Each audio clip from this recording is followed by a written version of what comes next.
Querida hermana, hoy he sentido una nostalgia tremenda de ti.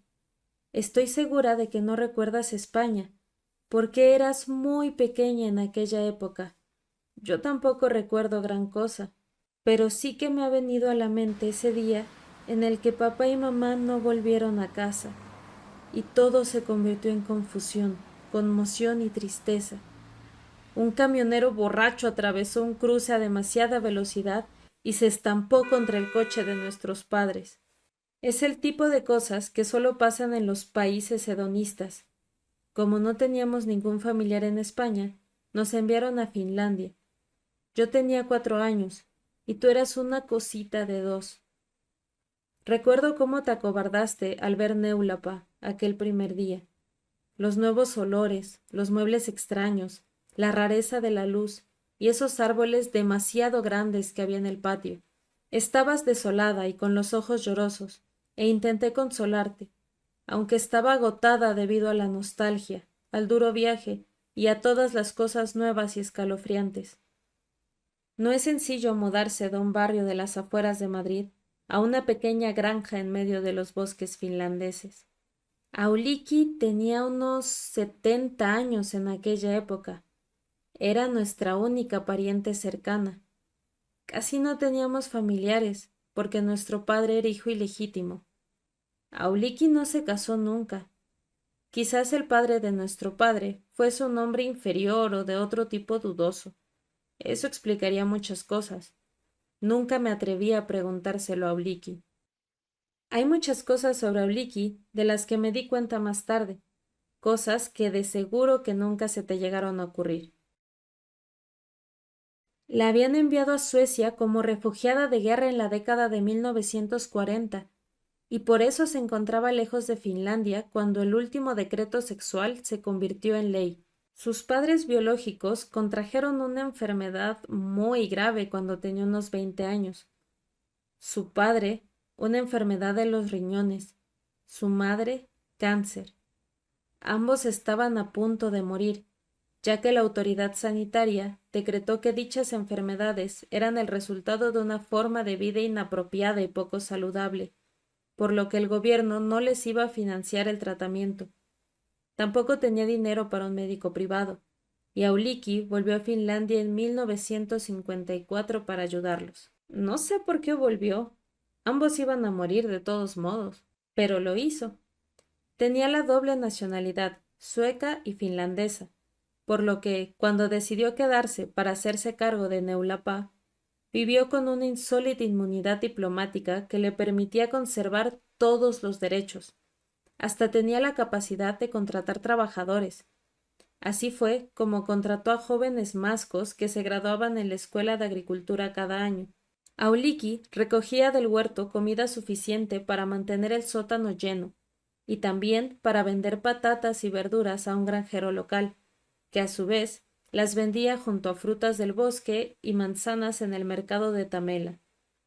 Nos ganábamos la vida lo mejor que podíamos, y Auliki también cobraba algo de dinero del gobierno para nuestra manutención, y cosía durante el invierno para sacar dinero adicional. El recuerdo más vívido que tengo de aquellos primeros días en Neulapa es de cuando ya habíamos empezado a acostumbrarnos a nuestro nuevo hogar, a las noches luminosas y a los extraños sonidos de la naturaleza.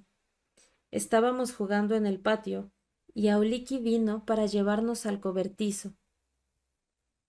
Cuando nos estábamos acercando, se llevó un dedo a los labios, hizo un gesto para que nos agachásemos y echáramos un vistazo por debajo.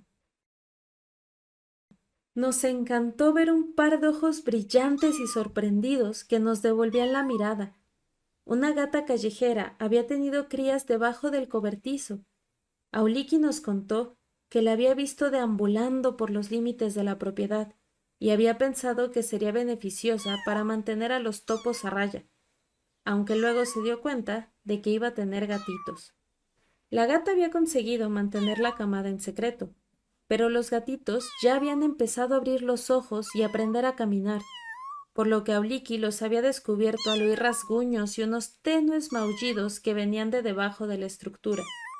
La gata no estaba, seguro que había salido a cazar. Uno de los gatitos se tambaleó hacia nosotras con curiosidad, con la colita levantada como si fuese una antena, y esa pequeña cabeza redonda de la que sobresalían unos ojos y unas orejas demasiado grandes. Era todo inestabilidad y delicadeza, pero tenía una presencia muy enérgica que me llenaba de una angustia profunda pero agradable. Más adelante, cuando te miraba o te recordaba, sentí exactamente lo mismo. Auliki prometió que nos podíamos quedar con uno de los gatitos, pero unos días después de haberlos visto, tanto la camada como la madre habían desaparecido. Auliki dijo que la gata debía haberse puesto nerviosa al enterarse de que la habíamos descubierto y se habría llevado a los gatitos a otro sitio. Al hacerme mayor, también supe que en los bosques de Neulapa había muchos zorros. Otro de esos primeros recuerdos vívidos es de justo después de llegar a Finlandia, cuando se concretó a qué género pertenecíamos. Ya era tarde porque en España no había ese tipo de normas, claro. La autoridad sanitaria envió a 2 trabajadores de servicios sociales para menores que nos hicieron las pruebas. Primero, examinaron nuestra apariencia. Cabezas redondas, narices pequeñas, ojos grandes, pelo claro. Todo parecía ser bastante obvio. Nos hicieron fotos. Luego empezaron las pruebas. Nos enseñaron parejas de fotografías, un tractor y un bebé, un avión y una flor, un martillo y un hervidor. Teníamos que elegir la imagen que nos gustara más. Recuerdo muy bien cómo cogiste la foto del bebé y hablaste con una voz más suave e infantil de la que ya tenías. Vaya, oh, un bebé, oh, balbuceaste. Luego me miraste y fue entonces cuando yo también elegí al bebé para animarte. Oh, qué bebé más mono, qué bonito. Alabé, más para que me oyeses tú que los trabajadores sociales.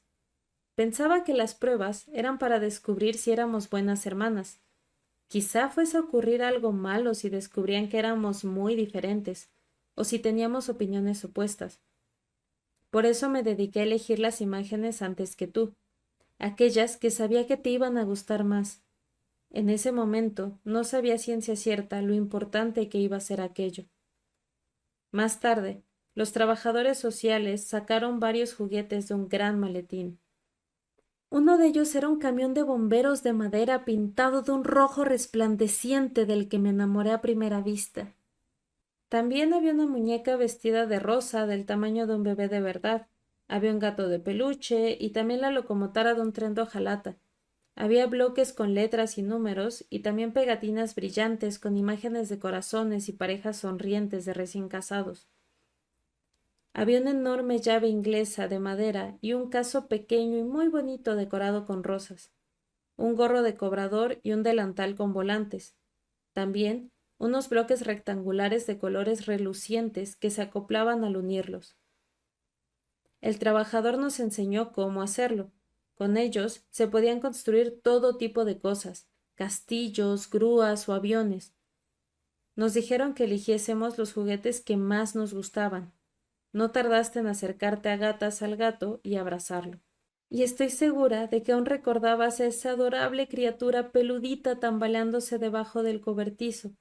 Y luego corriste con el gato en tus manos rechonchas y lo pusiste en los brazos de la muñeca del bebé y dijiste con alegría que a la muñeca le gustaba el gatito. Yo estaba fascinada por el camión de bomberos y no pude evitar correr hacia él y cogerlo para mirarlo mejor. Luego me di cuenta de la reacción de los trabajadores sociales.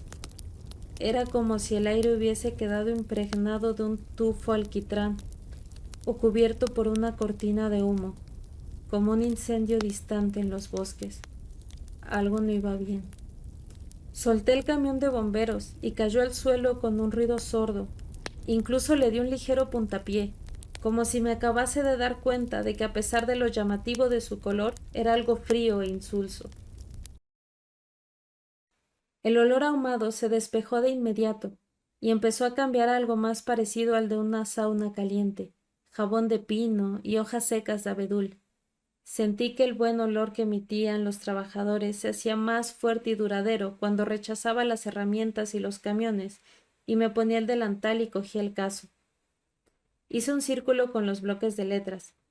Tiré algunos ladrillos de plástico más en el centro y los entremezclé en el caso, y les dije que estaba preparando unas gachas. Cogí una cucharada de ladrillos y se la ofrecí a la muñeca que sostenías, mientras le decía que fuese buena y se comiese las gachas. Vi cómo los trabajadores sociales se miraban entre ellos y notaban cierto aroma metálico en el ambiente. Uno de ellos recogió los muñecos y los peluches. ¿Cómo protestaste? Y dejó el camión de bomberos, la llave inglesa de madera, los ladrillos y el gorro de cobrador. Supiste qué hacer de inmediato. Eras un poco copiona, y pusiste los bloques en el gorro del cobrador con tus manitas rechonchas, y luego empezaste a mezclarlos con la llave inglesa. Solo me dejaste el camión de bomberos. Tenía una escalera extensible y ruedas que rodaban de verdad. Lo volví a coger. La abuela Uliki respiró con fuerza, y olió un tenue aroma ácido, como a zumo de limón. Los ojos de los trabajadores sociales eran inexpresivos y contemplativos. Luego supe qué hacer. Me llevé el camión al pecho y me puse a cunarlo. Luego dije, ¡ea, ea! Vi el gesto que pusieron los trabajadores sociales y luego la cara de mi abuela, y sentí dos olores del todo diferentes en el ambiente. Uno, dulce y parecido al de la fruta demasiado madura que envolvía a los trabajadores, y otro, el de mi abuela, que era similar al de la frescura de la colada cuando se seca el sol. Fue la primera vez que oí a alguien usar la palabra femenimujer. El otro trabajador social solía usar el hoy, y ambos se referían a nosotras. Los trabajadores no nos volvieron a mirar mientras escribían en los documentos. Le dijeron a Uliki que necesitaríamos nuevos nombres, y que, para hacerlo más sencillo, usarían las mismas primeras letras. Estoy segura de que ni te acuerdas que antes te llamabas Mira y yo Vera. Después de aquel día fuimos Mana y Vana. Ese nuevo aroma que rodeaba a nuestra abuela se hizo más persistente, como el del líquido de limpieza que se usa para desinfectar el baño. Pero la mujer se limitó a sentir, sonreír y murmurar algo para afirmar que los nombres nos iban como anillo al dedo. Los trabajadores sociales recogieron el resto de juguetes. Estaba tensa. No dejaba de pensar si se acordarían de esa pequeña locomotora de hojalata que había rodado y quedado oculta debajo de la mesa. Lo hicieron, y me sentí muy decepcionada, tanto que tuve miedo de que reparasen en el olor oscuro y terroso que empecé a exudar. Después de lo ocurrido, Auliki empezó a llamarnos Vana y Mana. Ese mismo día les puse el nombre de Vera y Mira a tus muñecas, para así conservar de alguna manera nuestros nombres reales.